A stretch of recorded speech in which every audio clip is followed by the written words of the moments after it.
തൊട്ടടുത്ത് കിടക്കുന്നവരെന്തേ മിണ്ടാത്തത്? മിണ്ടൂലാന്ന് നബി പറഞ്ഞ വാക്കാണ്. ഈ യുദ്ധം നിർത്തണേ എന്ന് ഒരാൾ പോലും പറയൂല കേട്ടോ. അത് നിങ്ങൾ പ്രതീക്ഷിക്കേണ്ട സ്വഹാബ. ഒരറബികളും അതിനെക്കുറിച്ച് ചർച്ച ചെയ്യുക പോലുമില്ല. പേടിക്കേണ്ട, അന്നും പറയൂല. അവരൊക്കെ പറയൂ, നിങ്ങൾ പ്രതീക്ഷിക്കേ വേണ്ട. എന്നൊരു വാക്ക് പോലും നിർത്തോ, യുദ്ധം നിർത്ത് എന്ന് പറയാൻ ഒരാളുണ്ടാവൂല. ആരിലുണ്ടോ? ഉണ്ടെന്ന് പറയും. പറഞ്ഞിട്ട് പിന്നെ അത്യാവശ്യമുണ്ടോ? മനസ്സിലായില്ലേ? ഒരാളുണ്ടാവൂല. ഹബീബായ തങ്ങൾ പറഞ്ഞത് സംഭവിക്കേണ്ട ഹബീബെ, സംഭവിച്ചല്ലേ പറ്റുള്ളൂ. നമ്മളിപ്പോ വിഷമിച്ചൊരു കാര്യമുണ്ടോ? ഇതൊക്കെ അള്ളാഹുവിന്റെ ഒരു തീരുമാനമാണ്. അള്ളാഹുവിന്റെ തീരുമാനമാണ്. സ്വർഗത്തിലേക്കൊക്കെ കുഞ്ഞു മക്കളെ വേണ്ടേ? യതൂഫു അലൈഹിം വിൽദാനും മുഖല്ലദൂൻ ബിഅക്വാബിൻ വബാരിഖ വകാസിം മിൻ മഈൻ ലാ യുസദ്ദഊന അൻഹാ വലാ യൻസിഫൂൻ. സ്വർഗത്തിൽ നല്ല നല്ല ഭക്ഷണത്തളികളുമായി പാനപാത്രങ്ങളുമായി കുഞ്ഞുമക്കളൊക്കെ ഇങ്ങനെ നമ്മളെ കറങ്ങി നമ്മളെ വരവേൽക്കുമെന്നാണ്. പരിശുദ്ധമായ ഹദീസ് പരിശോധിച്ചു നോക്കിയാലേ അള്ളാഹുവിന്റെ റസൂൽ സല്ലല്ലാഹു അലൈഹി വസല്ലമ തങ്ങൾ പറയാത്തതൊന്നുമില്ല. ഹബീബേ, ഈ കുട്ടികളൊക്കെ കൊല ചെയ്യപ്പെടുന്ന വിഷയത്തിനെ കുറിച്ച് നബി തങ്ങളൊക്കെ പറഞ്ഞിട്ടുള്ളത് എന്താ? ഇസ്ലാമിക യുദ്ധ ഉടമ്പടി എന്തെന്നറിയോ? അതാദ്യം പഠിക്കുക. ഇസ്ലാമിന്റെ യുദ്ധ ഉടമ്പടി എന്താ? നബിയുനാ റസൂലുള്ളാഹി തങ്ങൾ പല യുദ്ധത്തിലും പങ്കാളിയായിട്ടുണ്ട്. സ്വഹാബാക്കളും പല യുദ്ധങ്ങളിൽ പങ്കാളിയായിട്ടുണ്ട്, സാക്ഷ്യം വഹിച്ചിട്ടുണ്ട്.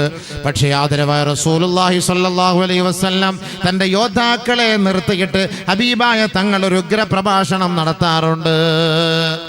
ലാ തഖ്തുലൂ ശൈഖൻ വലാ ഇംറഅതൻ വലാ സബിയാ.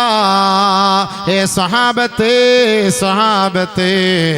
നമ്മുടെ ശത്രുക്കൾ ആരുമാകട്ടെ, ജൂതരാകട്ടെ, നസ്രാണികളാകട്ടെ, മുശ്രിക്കീങ്ങളാകട്ടെ, ഫാസിസ്റ്റ്, നാസിസ്റ്റ്, ദുർഭൂത, ദുർഗുണ, സവർണ, സവർഗ, പ്രതിലോമ, പിന്തിരിപ്പൻ ശക്തികൾ ആരുമായാലും ലാ തഖ്തുലൂ ശൈഖൻ വലാ ഇംറഅതൻ വലാ സബിയാ. അവരുടെ വൃദ്ധന്മാരെയോ വൃദ്ധകളെയോ പെൺമക്കളെയോ പെണ്ണുങ്ങളെയോ സ്ത്രീകളെയോ കുഞ്ഞുമക്കളെയോ നിങ്ങൾ കൊന്നുപോകരുത് കേട്ടോ. നബിയുനാ റസൂലുള്ളാഹി. ഇസ്ലാമിന്റെ യുദ്ധ ഉടമ്പടി ഇതാണ്. പഠിക്കൂ, നബി തങ്ങൾ പഠിപ്പിച്ചതാണ്.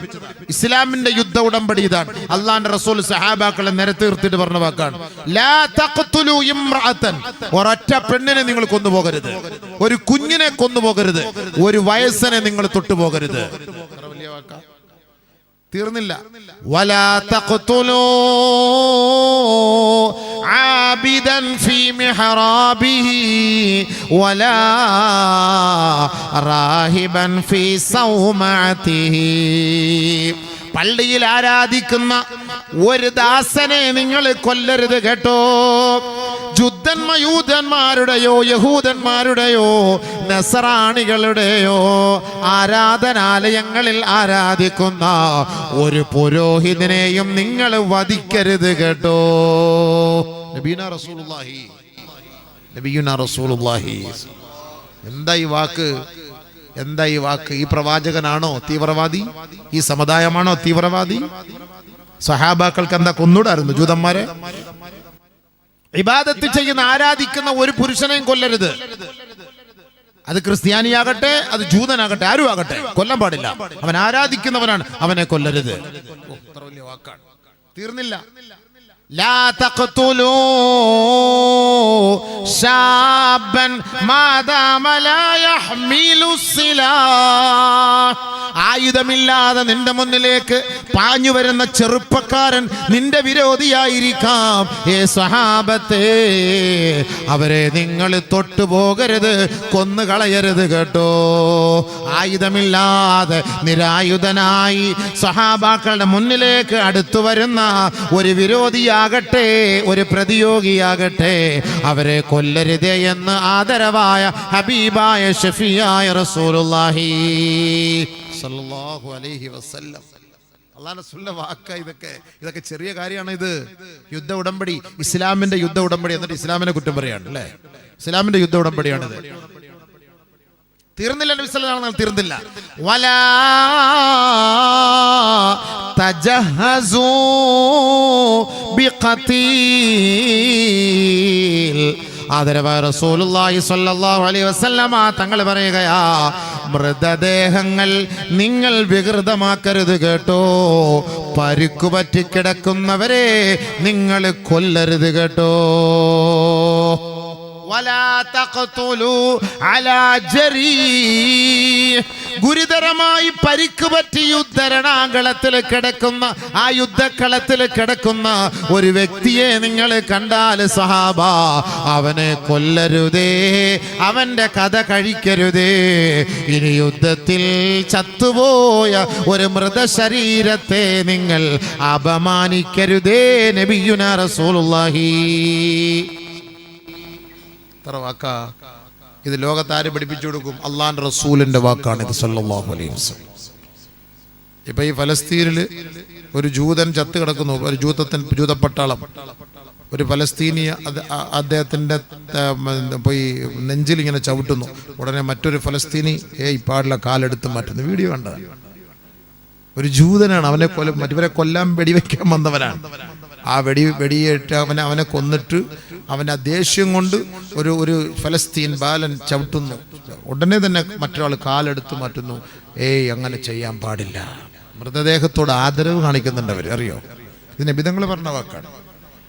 നബിയുനാ റസൂലുള്ളാഹി തങ്ങൾക്ക് ശേഷം ഒന്നാം ഖലീഫ മഹാനായ അബൂബക്കർ സിദ്ദീഖ് റളിയല്ലാഹു തആല അൻഹു അധികാരമേറ്റപ്പോ ബൈത്തുൽ മുഖദ്ദസിന്റെ മുന്നിൽ കൊണ്ടുപോയി സ്വഹാബാക്കൾക്ക് ഈ യുദ്ധ ഉടമ്പടി ഒന്നുകൂടി പുതുക്കി കൊടുത്തു. നബി തങ്ങൾ പറഞ്ഞതൊക്കെ ഓർമ്മയുണ്ടല്ലോ. ഇസ്ലാമിന്റെ ഉടമ്പടി ഇതാണ്, നിങ്ങൾ ഇതനുസരിച്ച് വേണം പ്രവർത്തിക്കാൻ. അള്ളാന്റെ റസൂല് പറഞ്ഞതിനെതിരായിട്ട് നിങ്ങൾ ആരും ഒന്നും പ്രവർത്തിക്കാൻ പാടില്ല കേട്ടോ. ഇതാണ് ഇസ്ലാമിന്റെ ഉടമ്പടി. അവരെ കൊല്ലാമായിരുന്നില്ലേ? അന്ന യഹൂദിയ അതത്തിൻ നബിയ സല്ലല്ലാഹു അലൈഹി വസല്ലം ബിശാത്തിൻ മസ്മൂം. ഒരു അല്ലാഹുവിന്റെ റസൂലിന്റെ അരികിലേക്ക് ഒരു ജൂത പെണ്ണ് മാംസത്തിൽ വിഷം കലർത്തിയിട്ട് നബി തങ്ങളെ കൊല ചെയ്യാൻ ഹബീബായ തങ്ങളുടെ അരികിലേക്ക് കടന്നു വരുമ്പോ അല്ലാഹുവിന്റെ റസൂൽ അത് വാങ്ങി കഴിച്ചുകൊണ്ടിരിക്കുമ്പോൾ വായിലേക്കൊന്ന് സ്പർശിച്ച പാടെ ജിബ്രീൽ വന്ന് തട്ടിമാറ്റിയെങ്കിൽ ഓർക്കണേ, ആ ജൂത പെണ്ണ് നബി തങ്ങളെ വകവരുത്താൻ ചെയ്ത പണിയായിരുന്നു അത്. ഉടനെ മനസ്സിലാക്കി മണത്തറിഞ്ഞ സ്വഹാബത്ത് അല്ലാഹുവിന്റെ റസൂലിനെ കൊല്ലാൻ വന്ന ഈ ജൂത പെണ്ണിന്റെ മുടിക്ക് പിടിച്ച് മാറ്റി നിർത്തിയിട്ട് മഹാനായ ഉമർ അൽ ഫാറൂഖ് റളിയല്ലാഹു അൻഹു ഉറയിൽ കിടന്ന വാളെടുത്ത് ഊരിപ്പിടിച്ചിട്ട് നബി തങ്ങളോട് ചോദിക്കുകയാ, അഫലാ നഖ്തുലുഹാ, അല്ലാഹുവിന്റെ റസൂലേ, ഇവളെ ഞങ്ങളെ കഴുത്തറക്കട്ടെ നബിയേ. قال رسول الله صلى الله عليه وسلم لا ഉതുർകുഹാ, വെറുതെ അവളെ വിട്ടേക്കൂ ഉമറേ, അവളെ കൊല്ലേണ്ടതില്ല ഉമറേ. ജൂതപ്പെണ്ണ്, നബിയെ കൊല്ലാൻ വന്ന ഒരു പെണ്ണ്, നബിയെ കൊല്ലാൻ വന്ന ജൂത പെണ്ണിനെ ഇസ്ലാം പറഞ്ഞ് അവരോട് കാണിച്ച നീതിയും യുദ്ധ ഉടമ്പടി ഇതായിരുന്നു. നമ്മളിപ്പോൾ ആര്? തീവ്രവാദി. സ്വന്തം നാടിന് വേണ്ടിയിട്ട് നിലനിൽക്കാൻ ചെറുത്ത് നിൽക്കുന്നവൻ തീവ്രവാദി. അവനെയൊക്കെ കൊന്നൊടിച്ചിട്ട് അവിടുത്തെ പെട്രോൾ എടുക്കാൻ നിൽക്കുന്നവൻ ഈ നാട്ടിന്റെ മിതവാദി. ഇതല്ല ലോകം. നമ്മൾ പിറന്നു വീണ മണ്ണിനെ നമ്മളെ ഇവിടുന്ന് ഓടിച്ചിട്ട് തീവ്രവാദി, നമ്മളൊക്കെ തീവ്രവാദി. ഇതല്ലേ നമ്മൾ ആലോചിച്ചു എന്തായി തീവ്രവാദത്തിന് അർത്ഥമെന്ന് പോലും പറഞ്ഞു. സമാധാനത്തിന്റെ കാംക്ഷികളാണ് നമ്മൾ ആരെങ്കിലും ഇങ്ങനെ വെറുതെ കൊന്നോ? ആരെങ്കിലും അടിച്ചു കൊന്നോ? ആരെങ്കിലും ഇഷ്ടി വെച്ച് തലക്കടിച്ചു കൊന്നോ? ആരെങ്കിലും വിഷം കൊടുത്ത് കൊന്നോ? ആരെങ്കിലും എവിടെയെങ്കിലും ബോംബ് വെച്ചോ ഒക്കെ ഞങ്ങളാണെന്ന് പരസ്യമായിട്ട് ഓരോരുത്തർ പ്രഖ്യാപിച്ചല്ലോ. എന്നിട്ട് ആരെങ്കിലും എന്തെങ്കിലും വല്ല കേസെടുത്തോ? മുസ്ലിങ്ങൾ എന്തെങ്കിലും ആരെങ്കിലും ആക്ഷേപിച്ചാൽ ഉടനെ ഭയങ്കരമായ കേസ്. മറ്റുള്ളവർ എത്രയോ ആക്ഷേപിക്കുന്നു, വല്ല കേസുണ്ടോ? ഇല്ല, ഒരു കേസുമില്ല. അപ്പൊ നമ്മളെ ഒരു തീവ്രവാദികളാക്കി മാറ്റി. ഇതാണ് നമ്മുടെ പരീക്ഷണം. മുസ്ലിം നീ മുസ്ലിമാണോ? ഖിയാമത്ത് വരെ നിന്റെ പരീക്ഷണം ഇതാണ്. ഖിയാമം വരെ നിന്റെ പരീക്ഷണം ഇതാണ്. ഇതിൽ നിനക്ക് സഹിക്കാൻ പറ്റുമോ, അതോ നീ അൺസഹിക്കബിൾ ആണോ, ഇത് പറ്റൂല എന്ന് നീ പറയുവോ ഇല്ലയോ എന്ന് അറിയാൻ അള്ളാഹ് ചെയ്യുന്ന പണിയാണിത്. ഇതാണ് പരീക്ഷണം. അലിഫ് ലാം മീം അഹസിബൻ നാസ് أن يتركوا أن يقولوا آمنا وهم لا يفتنون. അള്ളാഹ് പറഞ്ഞ വാക്ക് എത്ര വലിയ വാക്കാണ്, ഒന്ന് ആലോചിച്ച് നോക്കി. ഖുർആൻ പഠിക്കുക സുഹൃത്തുക്കളെ, ഖുർആൻ പഠിക്കും. നമുക്ക് ഇതിനൊക്കെ പരിഹാരം ഉണ്ടാവും. എല്ലാത്തിനും ഈ യുദ്ധത്തിനെ കുറിച്ചോ അല്ലെങ്കിൽ ഫലസ്തീനെ കുറിച്ചോ അല്ലെങ്കിൽ ഇസ്രായേലിനെ കുറിച്ചോ ഒന്നും MP യോ MLA യോ വാർഡ് മെമ്പറോ ഒന്നും അല്ല സംസാരിക്കണം. അവർക്കൊന്നും ഒന്നും അറിഞ്ഞൂടാ, അവർക്കൊന്നും ഒന്നും അറിഞ്ഞൂടാ. അവർക്കൊക്കെ എന്താ പറയുക, അവർക്കിങ്ങനെ നമ്മൾ ഐക്യദാർഢ്യം പ്രഖ്യാപിച്ചു അവരങ്ങനെയാണ് ഇവരാണ് കാണിക്കുന്നത്, ശരിയല്ല, ഈ കുഞ്ഞുങ്ങളെ കൊല്ലണം, ഇതൊക്കെ അവർക്കറിയോ? യഥാർത്ഥ ചരിത്രം അറിയോ? അത് ഖുർആൻ പഠിക്കണോ? ഖുർആനിലേക്ക് വാ, അവിടെ നടക്കുന്ന സംഭവം ഖുർആനിലുണ്ട്, ഞാൻ പറഞ്ഞുതരാം. ഖുർആനിലുണ്ടല്ലോ, ഹദീസിലുണ്ടല്ലോ. അപ്പം നമ്മൾ MP എടുത്ത് വന്നിട്ട് ഇപ്പം ഹദീസ് പഠിക്കുക ഹബീബ് എന്ന് പറയാൻ പറ്റുമോ? അല്ലെ ഖുർആൻ്റെ 2 ആയത്തോത് ഹബീബ് എന്ന് പറയാൻ പറ്റുമോ? ഖുർആനിലുണ്ടല്ലോ സംഭവം. ഖുർആൻ പഠിച്ച പണ്ഡിതന്മാരാണ് ഫലസ്തീൻ എന്താന്ന് പറയേണ്ടത്, ഫലസ്തീനെ കുറിച്ച് പറയേണ്ടത് ഖുർആൻ പഠിച്ച പണ്ഡിതന്മാരാണ്. അല്ലാതെ ഫലസ്തീനെ കുറിച്ച് ആർക്കറിയാം? പ്രേമചന്ദ്രൻ MP വിളിച്ചു കഴിഞ്ഞാൽ ഫലസ്തീൻ്റെ മഹത്വം എന്നറിയാം. ഒരു ഹദീസ് ഒത്തിട്ട് പറയട്ടെ, പ്രസംഗിക്കാൻ എല്ലാവരും പറയും. കോരിക്കുന്നൽ സുരേഷ് MP എല്ലാവരും പറയും, ശശി തരൂരും പറയും, എല്ലാവരും പറയും. പക്ഷെ അങ്ങോട്ടും ഇങ്ങോട്ടും തിരിഞ്ഞു പോകുന്നേ ഉള്ളൂ സംഭവം. എല്ലാവരും പറയാൻ എല്ലാവരും ഉണ്ടാവും. എന്തേ സംഭവം എല്ലാവരും പറയും, പക്ഷേ കാതലില്ല. കാതലായ വിഷയം ഖുർആനാണ്. അതുകൊണ്ട് ഖുർആൻ പഠിച്ചെങ്കിൽ ഇതൊക്കെ മനസ്സിലാക്കാൻ പറ്റുള്ളൂ. നമ്മൾ ഈ യുദ്ധം കുഞ്ഞുമക്കളൊക്കെ മരിക്കുന്നതെന്ന് കേൾക്കുമ്പോൾ നമുക്കെന്തോ വലിയ വിഷമമാണ്, നമുക്ക് വലിയ വിഷമവും പ്രയാസം ഉണ്ടാവും. പക്ഷേ ആ കുഞ്ഞുമക്കളുടെ അവസ്ഥ എന്താന്ന് പിന്നീട് നിങ്ങൾ മനസ്സിലാക്കിയിട്ടുണ്ടോ? നമ്മളൊക്കെ ആലോചിച്ചു പോണ്, ആ മരിച്ച കൂട്ടത്തിൽ നമ്മളോട് ഉണ്ടായിരുന്നെങ്കിൽ ഈ മുസീബത്തിൽ നിന്ന് രക്ഷപ്പെടാമായിരുന്നല്ലോ. ഫ്രീ ആയിട്ട് സ്വർഗത്തിൽ കയറാമല്ലോ, എത്ര എളുപ്പമുള്ളവരോട്. നമ്മളെന്ത് ത്യാഗം സഹിക്കണം സ്വർഗത്തിൽ പോകണമെങ്കിൽ. ഈ ബോംബ് വന്ന് അവരുടെ ശരീരത്തിലേക്ക് വീഴുന്ന ഈ ഗസയിലുള്ള മക്കൾ, ഫലസ്തീനിലെ മക്കൾ ഒരൊറ്റ തുള്ളി രക്തം ആദ്യം ചീറ്റുന്നതോടുകൂടി മുഴുവൻ പാവം പുറത്തു. ഔവ്വൽ ഖത്തറത്തിൽ ആദ്യത്തെ ഒരു തുള്ളി രക്തം, അതോടെ പാവം മുഴുവനും പുറത്തു. പിന്നത്തെ ഓരോ തുള്ളി രക്തത്തിനും പദവി അവിടെ കൂടിക്കൊണ്ടിരിക്കുകയാണ്. ശുഹദാക്കൾ ആരെന്ന് പഠിക്കണം. നമ്മുടെ വിഷയം അതല്ല, ഞാൻ അങ്ങോട്ട് പോകുന്നില്ല. ആരാണ് ശുഹദാക്കൾ എന്ന് പഠിക്കണം. വെറുതെ നമ്മൾ ഷഹീദ് എന്ന് പറഞ്ഞിട്ട് കാര്യമില്ല. എന്താണ് ഷഹീദ്? ഷഹീദിന്റെ മാന അർത്ഥം എന്താണ്? അവർക്കുള്ള പദവി കൂലി എന്താണ്? അതാദ്യം പഠിക്കുക. എന്താണ് ഷഹീദ് എന്ന് പറയുന്നത്? ഇന്ത്യൻ പട്ടാളം മരിച്ചാൽ പോലും പറയുന്ന പേര് ഷഹീദ് എന്നാണ്. ഹിന്ദിയിൽ അവർ ഷഹീദ് എന്നാ പറയാ. പക്ഷേ ഈ ഷഹീദ് എന്ന് ലോകത്ത് 3ാമത്തെ സ്ഥാനക്കാരാണ് ഷഹീദ്, ശുഹദാക്കൾ. അള്ളാഹു അനുഗ്രഹിച്ചവരിൽ 3ാം സ്ഥാനക്കാരാണ്. അൻഅമല്ലാഹു അലൈഹിം മിനൻ നബിയ്യീൻ വസ്സിദ്ദീഖീൻ വശുഹദാഇ വസ്സാലിഹീൻ.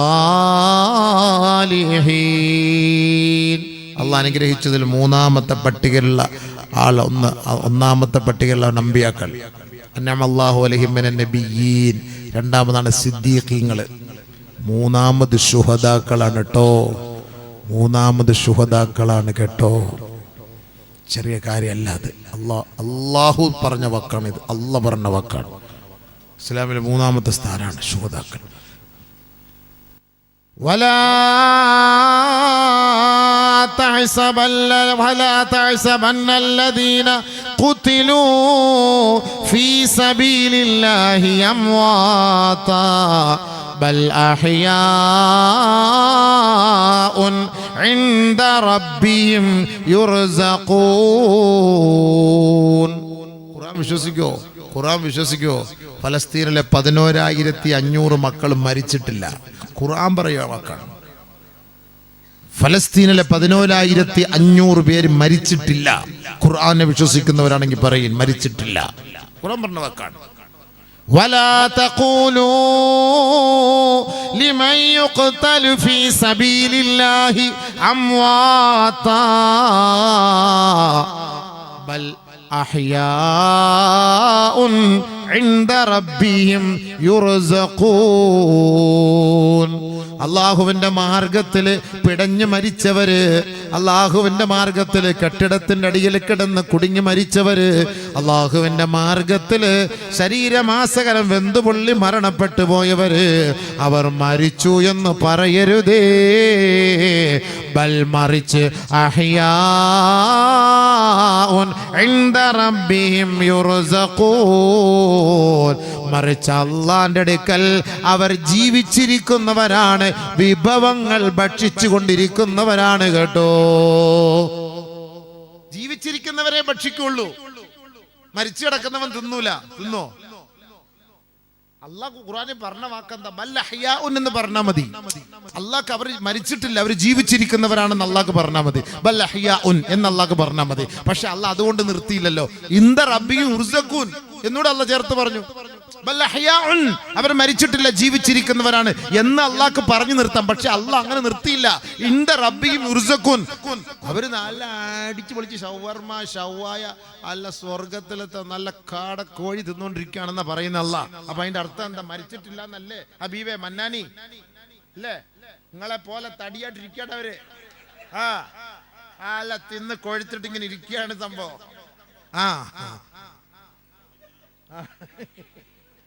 മനസ്സിലായില്ലേ? ഇതേപോലെയാണ് ഉഷാറാവണമെന്നാണ്. അള്ളാഹു ഇദ്ദേഹത്തിന്റെ വണ്ണം കുറച്ചു കൊടുക്കട്ടെ.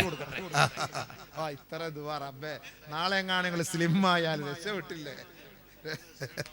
അൽഹംദുലില്ലാ, രക്ഷപ്പെട്ടില്ലേ? ആളെ സ്ലിം ആയി പോയാല് നബിയുനാ റസൂലുള്ളാഹി തങ്ങൾ പറഞ്ഞില്ലേ, അൽ മഹ്ദിയു മിന്നീ ഔ മിൻ ഇത്റതി ഔ മിൻ അഹ്ലി ബൈതി.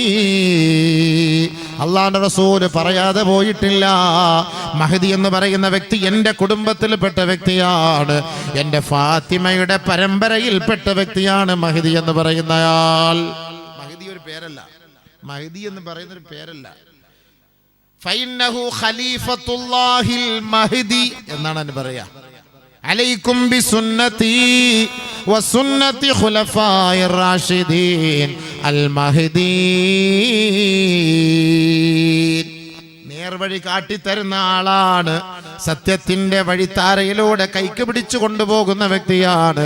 അങ്ങനെയുള്ളവരെ നിങ്ങൾ പിൻപറ്റണേ, അതെന്റെ സഹാബാക്കളാണ്, എൻ്റെ സഹാബാക്കളാണെന്ന് ഹബീബായ തങ്ങൾ പറഞ്ഞെങ്കിൽ അങ്ങനെ വഴികാട്ടിയാണ് ഈ മഹ്ദി എന്ന് പറയുന്ന ഒരു വ്യക്തി.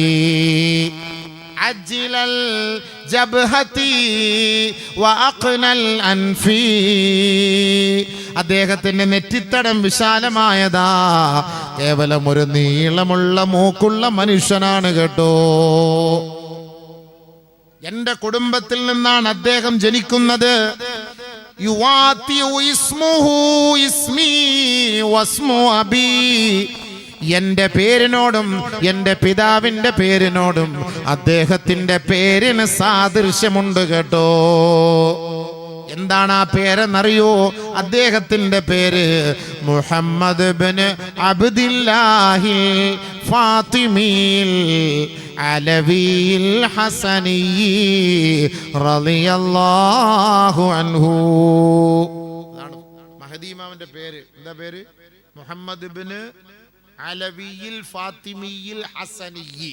ഇതാണ് മഹ്ദി ഇമാമിന്റെ പേര്. മഹ്ദി എന്നുള്ള പേരല്ല, അതൊരു വഴികാട്ടിയാണെന്നാണ് അതിന്റെ അർത്ഥം. മഹ്ദി ഇമാമാണ് ഡമാസ്കസിലെ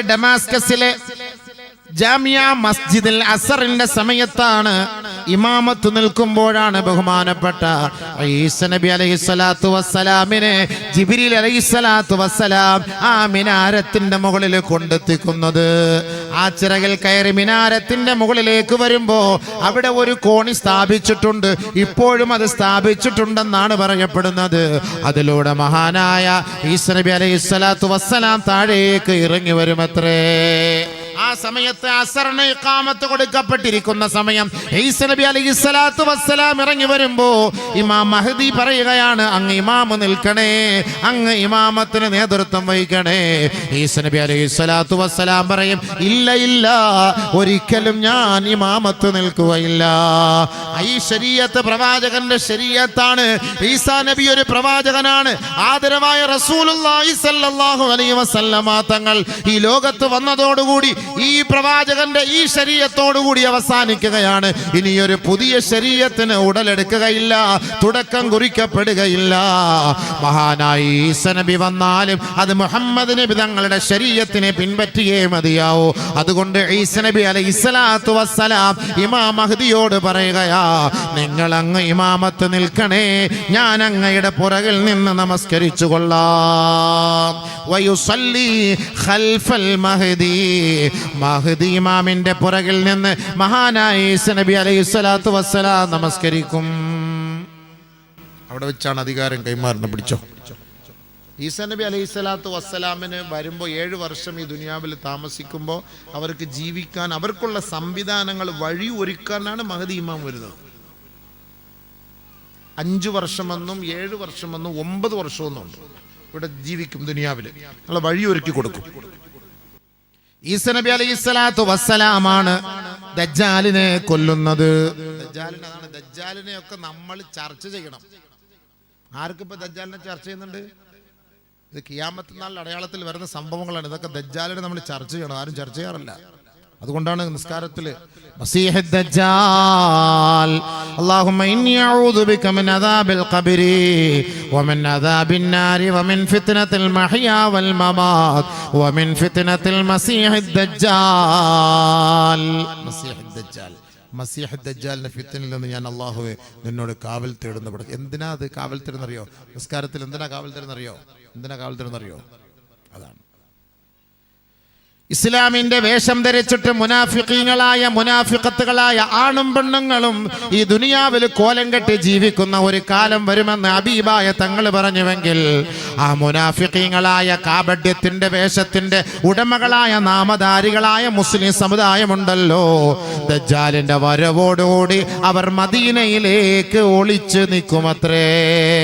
മദീനയിലേക്ക് അവർ കയറും, മദീനയിലേക്ക് ചാടിക്കയറും. ഒളിച്ച്. കാരണം എന്താ? ദജ്ജാല് 3 സ്ഥലത്ത് വരൂല. മക്കയിലും മദീനയിലും ബൈത്തുൽ മുഖദ്ദസിലും ദജ്ജാൽ വരൂല. അപ്പൊ ദജ്ജാലിന്റെ പിടുത്തത്തിൽ നിന്ന് രക്ഷപ്പെടാൻ വേണ്ടി മുനാഫിഖീങ്ങളായ മുസ്ലിമീങ്ങൾ പലസ്തീനിന് വേണ്ടി കണ്ണുനീരൊരുക്കും. ജീവിതത്തെ സംസ്കരിച്ചിട്ടില്ല. ജമാഅത്ത് നിസ്കാരത്തിൽ പങ്കെടുക്കൂല, ഫർള് നിസ്കരിക്കൂല, ഖുർആൻ ഓതിട്ടില്ല. ഫലസ്തീനിന്റെ ഐക്യദാർഢ്യയുടെ മസിൽ പവർ കാണിക്കലാണ് ഫലസ്തീനിന്റെ ഐക്യദാർഢ്യം. എന്റെ പറച്ചിൽ കേട്ടുകഴിഞ്ഞാൽ ഇപ്പൊ ഇവൻ പോയി അമ്മാസിന്റെ കൂട്ടത്തിൽ അവിടെ ചേരുന്ന മട്ടിലാണ് ഇവന്റെ ആ ഇൻഗുലാബ് വിളി കണ്ടാല് എന്തായാലും ചെയ്യാൻ പറ്റും നമുക്ക്. ശരി, ഇനിയിപ്പോ നമ്മുടെ ഗവൺമെന്റ് ഒരു തീരുമാനം എടുക്കുന്ന ചൊല്ലി, ഡേയ് ഹമാസിന് വേണ്ടി പോകാൻ ആളുകളെ ക്ഷണിക്കുന്നു എന്ന് പറഞ്ഞാൽ ഈ പറയുന്നവരെല്ലാം പോവോ? അങ്ങനെ എങ്ങാണ് ഒരു റിപ്പോർട്ട് വന്നാൽ പോവോ സുഹൃത്തുക്കളെ? ഇവിടെ കിടന്ന് നമ്മൾ ഇൻകുലാബ് സിന്ദാബൊക്കെ വിളിക്കും. അതൊക്കെ വിളിക്കാനൊന്നും ഒരു കുറവില്ല. അതൊക്കെ എല്ലാവരും ഒക്കെ വിളിക്കും. അപ്പൊ കേവലം ഈ വേഷം ധരിച്ചിട്ട് മുനാഫിഖീങ്ങളായിട്ട് കഴിയുന്ന മുസ്ലിമുകൾ ഉണ്ടല്ലോ, മുനാഫിഖീങ്ങൾ എന്നാണ് അവരെ പറയപ്പെടുക. മുനാഫിഖീങ്ങൾ ഇസ്ലാമിന്റെ വേഷം ധരിച്ചിട്ട്. ഇതൊക്കെ ഇപ്പൊ നമ്മൾ ആരൊക്കെയാന്നൊക്കെ തെളിവടക്കം പറയാം, പക്ഷെ ലൈവില് പറയാൻ പറ്റൂല. എന്ത് ചെയ്യാൻ പറ്റും? കുറെ കാര്യങ്ങൾ നമ്മൾ തിരിച്ചറിയണ്ടേ. അപ്പൊ മുനാഫിഖീങ്ങളും മുനാഫിഖത്തുകളുമായ ആണും പെണ്ണുങ്ങളും മദീനയിലേക്ക് അവര് പോയി ഒളിച്ചിരിക്കും. മദീന അല്ലാരെ ഇത്ര നാള് അല്ലായ പൊട്ടനാക്കിയിട്ട് ചാവാറായപ്പം ഫിത്നയും ഫസാദും വന്നപ്പം ദജ്ജാലിന്റെ വരവ് കണ്ടപ്പം നീ ആ ദജ്ജാലിനെ പേടിച്ചിട്ട് നിന്നെ പിടിക്കൂലെന്നും കരുതിയിട്ട് മദീനയിൽ ഇപ്പൊ നീ ഒളിച്ചിരിക്കാൻ പോകുന്നു ഇല്ലേ? അല്ല പൊട്ടൻ. ഫൈനഹാ തർജുഫു ബിഅഹ്ലിഹാ, ഐ ഇന്നൽ മദീനത തർജുഫു ബിഅഹ്ലിഹാ സലാസ റജഫാത് ഫയഖ്റുജു മിൻഹാ ഇലൈ കുല്ലു മുനാഫിഖിൻ വമുനാഫിഖത്തിൻ ഇലൈഹി ഐ ഇല ദജ്ജാൽ. മദീനയിലേക്ക് ഒളിച്ചിരിക്കുന്ന ഓരോ കാപട്യത്തിന്റെ ഉടമകളായ നാമധാരികളായ മുസ്ലിം സഹോദരീ സഹോദരങ്ങളെ കൊണ്ട് മദീന കിടുകിട വിറയ്ക്കുകയാണ്. ഫഇന്നഹാ തർജുഫു ബിഅഹ്ലിഹാ സലാസ റജഫാത്. 3 പ്രാവശ്യം മദീന കുലുങ്ങുമത്രേ. 3 പ്രാവശ്യം കുലുക്കും. ഭൂകമ്പം കുലുക്കല്ല. ഈ മുനാഫിഖീങ്ങൾ അപ്പോൾ പേടിക്കും. ഒളിച്ചിരിക്കുന്ന മുനാഫിഖീങ്ങൾ അവിടെ നിന്ന് പുറപ്പെടും. യഖ്റുജു ഇലൈഹി, ദജ്ജാലിന്റെ വായിലേക്കാണ് അവർ പോവുക. ഉടനെ ദജ്ജാൽ അവരെ കയറി പിടിക്കുകയാണ്. അങ്ങനെ 3ാമത്തെ കുലുക്കത്തോടെ മദീനയുടെ ഉള്ളിൽ ഒളിച്ചിരിക്കുന്ന സകലമാന മുനാഫിഖീകളും അവിടെ നിന്ന് പുറപ്പെട്ടു പോകുമത്രേ. അതുകൊണ്ട് ദജ്ജാൽ വരുമ്പോ അവനെ പേടിച്ചിട്ട് ബൈത്തുൽ മുഖദ്ദസിലോ മദീനയിലോ മക്കയിലോ ഒളിക്കാമെന്ന് കരുതണ്ട കേട്ടോ. അവിടെ നിന്ന് അള്ളാഹു നിങ്ങളെ പുകച്ചു ചാടിക്കും കേട്ടോ. പുകച്ചു ചാടിക്കാണ്. ആ കളി അവിടെ നടക്കൂല. കളിയൊന്നും അള്ളാഹ് അവിടെ നടത്തൂല. പുകച്ച് അടിക്കും അള്ളാഹു തആല. പോടാ, ഇത്ര നാള് നിനക്ക് അള്ളാഹു റസൂൽ വേണ്ട. ഇപ്പൊ ദജ്ജാലിനെ കണ്ടപ്പോ നീ പേടിച്ചിട്ട് മദീനയിൽ ഒളിക്കാൻ പോന്നു അല്ലേ? അങ്ങനെ ദജ്ജാലിന്റെ വാതിലേക്ക് വരും. ദജ്ജാൽ അവനെ പിടിച്ച് നരകത്തിൽ എറിയും. തീർന്നു. ആ ദജ്ജാലിനെ കൊല്ലാൻ സഹായിക്കും ഇമാം മഹ്ദി. വയുസാഇദുഹു അലാ ഖത്ലി ദജ്ജാൽ. ദജ്ജാലിനെ കൊല്ലാൻ മഹ്ദി സഹായിക്കും. എവിടെ വെച്ച്? ഇലാ ബാബുൽ ലുദ് എന്ന് പറയുന്ന ഇസ്രയേലിന്റെ ഒരു സ്ഥലമുണ്ട്. ആ സ്ഥലമാണ് ഇന്ന് ഇസ്രയേലിന്റെ എയർപോർട്ട്. ആ എയർപോർട്ടിൽ വെച്ചിട്ടാണ് ദജ്ജാലിനെ ബഹുമാനപ്പെട്ട ഈസ നബി അലൈഹി സ്വലാത്തു വസ്സലാം കൊല്ലുന്നത്. ദജ്ജാല് ഈസ നബി അസർ നമസ്കാരത്തിന് ഇറങ്ങി എന്നറിയുമ്പോൾ തന്നെ യദൂബു കമാ യദൂബുൽ മിൽഹു ഫിൽ മാ, ഉപ്പ് വെള്ളത്തിൽ ലയിച്ചു പോകുന്നത് പോലെ, ഉരുകി പോകുന്നത് പോലെ ഈസ നബി ഇറങ്ങിയിട്ടുണ്ടെന്നറിയുമ്പോ ദജ്ജാല് ഉരുകുകയാണ്. ഭയങ്കര പേടിച്ചു വിറച്ചിട്ട് ഇസ്രായേലിന്റെ എയർപോർട്ടിൽ വെച്ചിട്ടാണ് അവനെ ഖത്ൽ ചെയ്യുന്നത്. അതിനെ സഹായിക്കാനും കൂടി ബഹുമാനപ്പെട്ട ഇമാം മഹ്ദി റഹ്മത്തുള്ളാഹി ഉണ്ടാവും. പിന്നെ അദ്ദേഹം വഫാത്താവുകയാണ്. അപ്പൊ അതിന് പിന്നെ ഉത്തരവാദിത്തം ഈസ നബി അലൈഹി സ്വലാത്തു വസ്സലാമാണ്. അപ്പൊ അതുകൊണ്ട് മഹ്ദി ഇമാം വരും എന്ന് പറഞ്ഞ് നമ്മളങ്ങോട്ട് ബൈനാക്കുൾ വെച്ച് നോക്കണ്ട. അതൊക്കെ ഒരു സമയമാകുമ്പോൾ അള്ളാഹു തആല അത് എത്തേണ്ട സമയമാകുമ്പോൾ എത്തും. നമ്മളിപ്പോൾ അങ്ങോട്ട് നോക്കണ്ട. നമ്മൾ നന്നായി ഒന്ന് ദ്വാരക്കാൻ മതി. നമ്മളിപ്പോൾ നന്നായി ദ്വാരക്കാൻ മതി. ഇതൊന്നും കുഞ്ഞുങ്ങളെ കണ്ടിട്ടും കുഞ്ഞുങ്ങളുടെ മയ്യത്തിരിക്കുന്ന കണ്ടിട്ടും അതേപോലെ പ്രതീകാത്മക മയ്യത്തുണ്ടാക്കിയൊക്കെ നമ്മൾ വലിയ റാലി ജാഥയൊക്കെ സംഘടിപ്പിച്ച് ഭയങ്കര പ്രഭാഷണമൊക്കെ നമ്മൾ നടത്തും. ഒക്കെ സംഭവം ശരിയല്ലാണ്. ഇതൊക്കെ സംഭവം ശരി തന്നെയാണ്. വല്ല ഫായിദ ഉണ്ടാ? നമ്മൾ എത്ര ദൂരം കിടക്കുന്നവർ, തൊട്ടടുത്ത് കിടക്കുന്നവർ എന്തേ മിണ്ടാത്തത്?